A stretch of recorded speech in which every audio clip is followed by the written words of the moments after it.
Ladies and gentlemen, good evening, and good evening. Wherever in the world you may be at this particular moment, welcome to the Davis Star Experience. And this evening, I'm not going to be before you long because I just feel like this whole Diddy thing has just been dragged on way too far, way too long, and we haven't even set a date for a criminal trial yet, or a trial at all, if it comes down to that. Um, but I do want to um, basically remind some people about some of the things that this man has done. This is kind of like a recap of part one that I did on Diddy. Um, just showing this man's lack of character, lack of empathy, lack of just anything decent when it comes to the people in his circle. He has no morals. He has no moral compass. He's had his hand caught in people's pockets. He done had his hand in this man's pocket for 20 years, and the man been dead. I don't know how long. He got his hand in that man's pockets. Every time somebody wants to do something with Biggie involved, he got to get paid. The man is holding people's publishing hostage. He's just been doing a lot of devious shit. But just as a recap to part one, let's start here. This is just the opening here. You think I could book that for like the weekend of the 14th when the soundtrack comes out? If so, bump somebody. All right, thanks. All right, love you, man. Bye. I got my MTV out. Savage! I'm a savage! Oh! I'm a savage! Whatever I want, I'm going to get! Whatever I want, I have to get! Yes! What's next? What's next? I gotta get it. I'm not gonna stay fucking down. I'm not gonna stay fucking lying down. I'm not. I can't do it, man. I can't do that. What's next? Give me something else. What can't you do? I can do it. I can do anything. Oh, you could do anything, Diddy? You could do anything, Mr. Combs? I doubt very seriously that you can actually do anything you want because let's be honest here, the judicial system kind of outranks you here, buddy. Uh, the judicial system has pulled more than you, Mr. Combs. So I would advise you to just stick to music because clearly breaking the law is not working out well for you, is it? As the father from uh The Color Purple said in a movie about black soldiers, is it? Nah, stick to what you know, Diddy, because this ain't working out for you too well. Shout out to anybody that's listening or watching, whatever you may be doing. Um, let's go here when he did this. And so I've given a lot of thought, and I'm gonna let you out your contract too.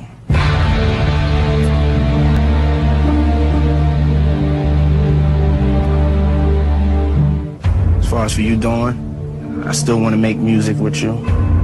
I still want you to be signed to the label. And, you know, if I decide to put that together, Danity Kane, then, you know, you'll be the only member that'll still be there. Yeah, that was when he fired everybody, literally everybody from making the band, from Danity Kane. He fired all the girls except Dawn. He fired D Woods, he fired Aubrey, he fired the other three or two, whatever. He fired everybody and only left Dawn. I wonder why. I wonder why Dawn was the last one left standing on a show where he easily could have just wrote them off and been done with it. I'm curious as to know why he left only her instead of just being like, all right, I'm gonna cut my losses or whatever. He figured, you know what? I already got her signed to a contract anyway. Let's see what she can do in the studio. She might surprise us all. I mean, money wise, you got to recoup something from the loss of Danity Kane. So if anything, you might as well get the one girl in the group that actually could sing. But I digress. Or let's go here. The most famous moment in all of making the band history. Let's go to this moment. Now, mind you, this is when he went from O Town in season one. It was a bunch of white kids, boy group, a boy, kind of like a boy band. In the dying days of boy bands, he thought this was going to work. And it didn't. Mind you, this was the days where no one was really jumping out the window to go to an NSYNC concert. This was in the days where people kind of gave the whole boy band thing the okay. We had gotten them shoved down our throats with 98 Degrees, Backstreet Boys, NSYNC. Uh, who else? There was a couple boy bands out there, but he went from O Town to Da Band, DABAND. That was the name of their group. For those that don't know, the show was called Making the Band, and he named them The Band, DABAND. And at one point during their, I guess, to prove that they want to be in the business or whatever twisted, effed up logic you want to use or he wanted to use to try to justify this action, he made these people, these grown adults, because they're not kids. He made these grown adult people. Well, one of them, Chopper, was a kid, but we ain't gonna go there. He made these people walk from Manhattan to Brooklyn for cheesecake. You don't believe me? Watch this. And so, Yo, fam, Puffy just told us to go to the store in Brooklyn and bring him back a cheesecake and walk. Dad, see me on TV, some punk ass bitch, yo. It's crazy. If I walk to Brooklyn, I'm going home. That's where the I live, y'all. I'm not walking to Brooklyn. Is you crazy? Yo, it's called making the bitch, not making the band. I said we go back and tell him we ain't doing it. Got too much respect for him to do that. This is slave labor right here, man. It is, but hey, yo, if you're the captain, bro, whatever you do, I'm with. I mean, come on, man. Everybody got to be with me, though. I'm with you. I'm with you. I'm with you. You heard me? To the end of this shit, man. So what they gonna tell me? They tell me to y'all stay there, and then what? Nah, I ain't staying. I'm not staying. I'm not staying. He dropped you. He dropped me. He dropped all of us, yo. I got you. All right, I gotta go, Tony. yeah, made them walk to Brooklyn for cheesecake. And then the asshole had the nerve not to even be there when they came back, which was, I thought, was really stupid. But I just think he wanted to just test them and see if they really wanted it or whatever. It's just stupid. You gonna make somebody walk to Brooklyn for cheap? Come on, yo. Come on. Come on, man. That was just one instance of him being socially irresponsible as far as his influence over people in the industry. That was just his way of being a dick. But oh, there's more. For those who missed it, he had this interesting dynamic with a woman named Aubrey O'Day. Now we're gonna fast forward to post Danity Kane. I mean post the band. The following season, he does another Making the Band. This time with 5 women. Danity Kane. 2 of those members you saw featured in the clip just a few seconds ago. These women were on fire when it came to music and Bad Boy and you name it. These girls outdid themselves. They did it. They did so much as far as expectation for record sales, expectation for you name it. These girls did it. They did it all. They outsold everything, outsold everybody. These women did everything they could. They were probably the most successful group, I want to say, in the history of making the band. Dare I say, in the history of Bad Boy. They smashed records, did everything that you could possibly ask of these young ladies. But he seemed to have it out for one of them, and that was Aubrey. And I caught that straight up, like day one. It was like he was obsessed over Aubrey. He wanted her to look a certain way, wanted her to dress a certain way. Mind you, he didn't have a problem with nobody else in the group. He did have a thing for Sarah though. I'm from the band. I'm convinced of that. I'm gonna find that clip. But he had this thing where he kind of just, I don't know. He, like I said in the first video, he like them light because he only messed with the light skinned ones. Everybody from Danity Kane was light, except for maybe Dawn, but that's neither here nor there. There was a segment in the second season of Making a Band where he had, what's her face? Sarah Stokes turn around and he was examining her ass and was like, yeah, I want to see what you want to do with your hair. Like, bro, come on. And Sarah was she wasn't skinny, but she wasn't that thick. But she had a nice little situation. But that's neither here nor there. Diddy was all over that. So y'all tell me what y'all think of this next clip. This is him and Aubrey O'Day from Danity Kane going at it.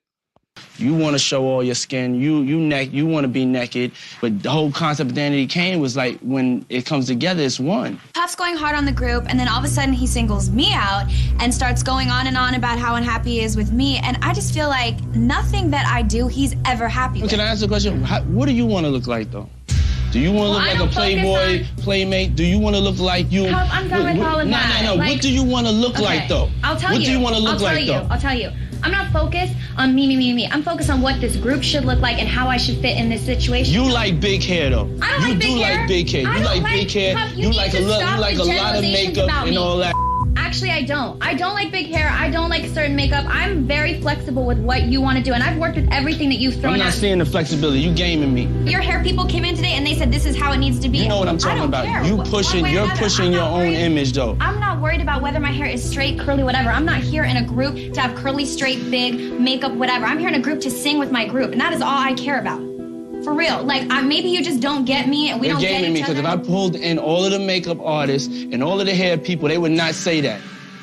With the wardrobe, did I not try and cover up all the problem areas that I've been seeing were not cute? Yes, we had that conversation yesterday. How are you going to get crazy with me? I work well with these people. But it's not necessarily just the stomach area.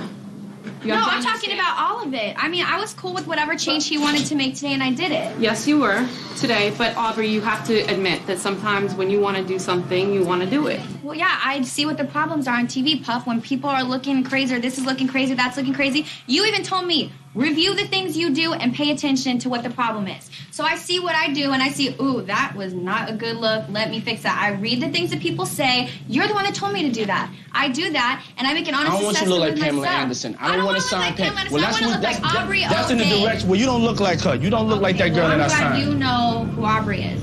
Puff, it's 3 years later. It's 3 years later, and you're going in the wrong direction. Okay, well, you're going in the wrong direction. You need to stop the truck, pull over. I'm not changing nothing. Okay, well, you wanted the weed out, the weeds out. I just want you to look good. If you're not happy, you hate me, then why you have me here? I don't have to. That sounds like a domestic disturbance between a husband and wife. That's what that sounds like to me. That don't sound like an employer-employee concern over your dress code. That sounds like he about 2 seconds from telling her, B, you better take your behind in that bathroom and take all that off. Like, I ain't about to have you out here having me looking crazy on the red carpet. Like, that's what I gather from that. That's what I gather from that. That's what that's more or less saying to me is Diddy got issues with women that he messing with. I honestly believe that there was more to the story with Aubrey and him than meets the eye. I'm convinced. We all talking about Cassie, but little do y'all know, Cassie wasn't the first one to say something. Aubrey was the first one. The young lady in this clip was the first one to do an interview and basically was like, "Yo, he was abusive. Diddy was abusive. Diddy was a monster." She been saying it, but nobody believed her. And now everybody's going back and watching some of these interviews where she basically called him out. It was like, "Yo, he's being a creep. He's being a creep. He's being a weirdo, and we need to be rid of him." So I don't understand like the whole issue with that. Like I'm not understanding how that is.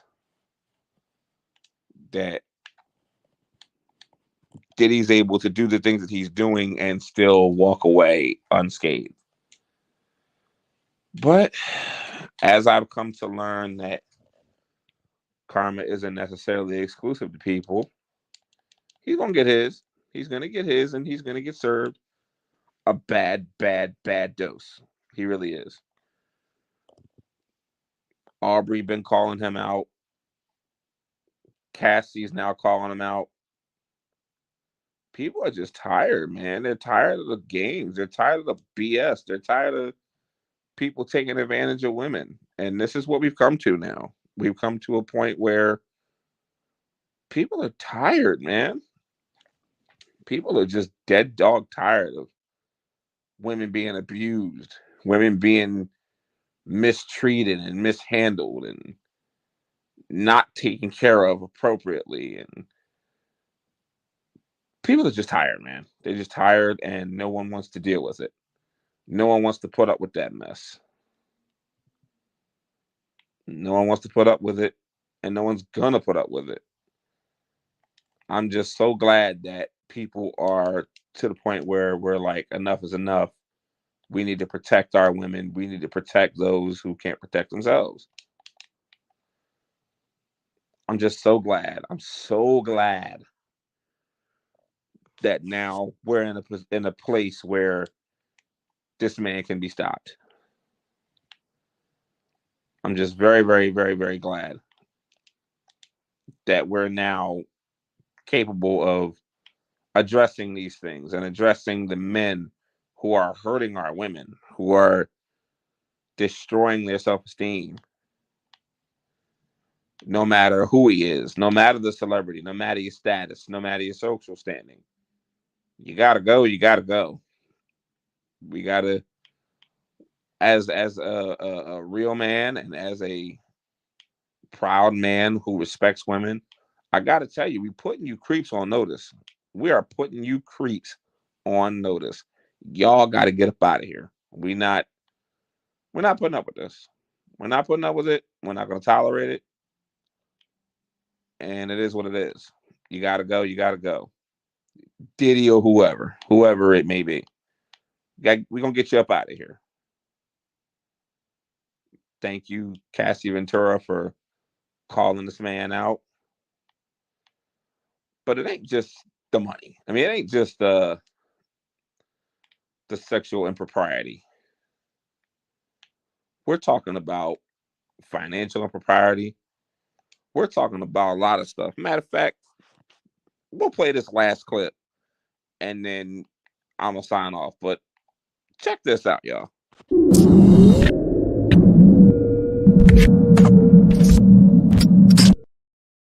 Let's get into it. So, Bad Boy, the deal was $7,500 for everybody. Yeah, let's get into the juicy part because it's all real and it's all documented. Wait. How many members was it? I just told you, shit. 6, $7,500. 6 members, we split 7,500. Not 75,000, not 750,000, not 7,500,000, 7,500 in US dollars. That's $1,250 a piece. You got it, buddy. I like your math. Let me check my math. Let me see it. Yeah, we got the same thing. So you got them to restructure the deal? Yes. By me being business savvy and noticing, you know what I mean, the familiar language in those contracts, I knew it just wasn't adding up right. Definitely the number didn't add up right. So I was signed to a production deal prior to me signing with Bad Boy. I never was directly signed to Bad Boy. I always had a buffer in between to keep me away from the actual monster and the mother label. I always came in as a boss. So it was structured as a partnership, not me just being signed an artistry deal. So with that being said, I always had somebody there to always be able to keep me business minded. So when I signed that contract, I was familiar with the language. So when I seen a big contract from the major label, I just knew it didn't add up right. So I asked them to go back and renegotiate. Took it to my lawyer. We made the changes and they upped the money. And the other 5 people, they were just going to sign off on it. They was going to rock out with it. Then after the album come out and we got disbanded, we was offered a deal for $300K for a publishing deal. So we would get $50K a piece, but all of us had to sign it. It was a structured deal. It was like a ladder deal where everybody had I sign it, you sign it, I sign it. Yay, we get the bread. Yeah. But Ness didn't sign it. So niggas was mad at me for a long time. So I was the black sheep through all those eras. For me not just rushing and signing the contract initially for the Bad Boy contract and me not rushing, jumping out of my fucking grave and signing the publishing deal that was put on, you know what I'm saying, on the table. And some of these things Mace be saying be cap and some of the things he's saying be true. It's actually Janice Combs' publishing company that the publishing company is up under. So when you do business with Bad Boy, certain companies other than Bad Boy that you do business with. So the publishing deal came through Janice Combs Publishing. But I believed in myself 100%, 110% at that time, and me and my pen game that I just would retain my merchandising and my publishing, and because I felt as though that I could be a bigger impact with being a writing force instead of just giving up away on my publishing rights. My second year in show business. You said they were mad at you because you didn't sign the contract with them, right? Yeah. Did they later thank you for making them more money? No, they still haven't thanked me to this day. They still mad at me like. And there you have it, folks. That's y'all man Diddy. I see people jumping out the window screaming, "Oh, Diddy didn't do all of that. What about Cassie? She took the Let me tell you something. When you've been through enough trauma in your life, sometimes you just want to get rid of it. But for Cassie to come out and say the things that she said, the stuff that she put in that document, from the freak offs to the drugs, you know damn well he was doing it. I mean, look at R. Kelly. Look what happened to him. That man was just horrible. And they got rid of him. It's Diddy's time now. He got to go too. For his mistreatment of women. And I don't want to see no Negroes, none of you funny looking Negroes out there. Oh yeah, guilty till proven innocent. Was your dad guilty before he was proven innocent of beating your mama up? Let's talk about it. Is your dad was your dad guilty of smacking you around when you were a kid before he was proven innocent? No. Oh, that's right. Because what happened back in those days usually stayed in the home. You wouldn't have dared told your parents that your parents was told anybody else that your parents was beating on you. That's just how it was. That's just, and I'm not excusing it, but that's what it was. People did stuff like that, and you didn't go reporting it to DHS at that in them days. Boy, your parents would kill you. Let me told somebody from DHS of the state that my mama whooped my ass because I did something wrong. Man, please. How do you think Cassie and them feel? They've been wanting to report this for years, wanting to put it out there for years and couldn't say nothing because of the money and the influence that was over them. I honestly believe if you look at some of those pictures of Cassie, she looks scared. That woman looked terrified in some of them photos. Like, kind of like she's suffering from Stockholm syndrome. Like, she's so traumatized behind her situation that it's just there, you know? So I am going to keep y'all. If y'all watching us on the playback, please like, comment, subscribe. Tell me the video is good. Tell me it sucks. Tell me something. Anything. Just tell me something. I hope that you all have a good night. Sleep tight. And don't let the bed bugs bite, baby. It's the David Star, and I'm out.